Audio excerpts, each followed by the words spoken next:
How to apply MSP online in British Columbia.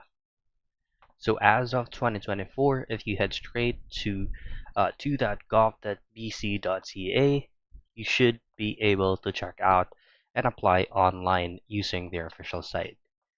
So it was updated January 29th of 2024 that you can do everything online or by person or by mail. Now, your very top priority when it comes to applying for MSP is their top requirements.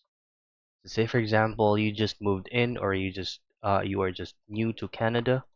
What you need to do is to apply as soon as you arrive. While your coverage may start 3 months after your arrival date in British Columbia, you should need to get a private healthcare insurance while you wait.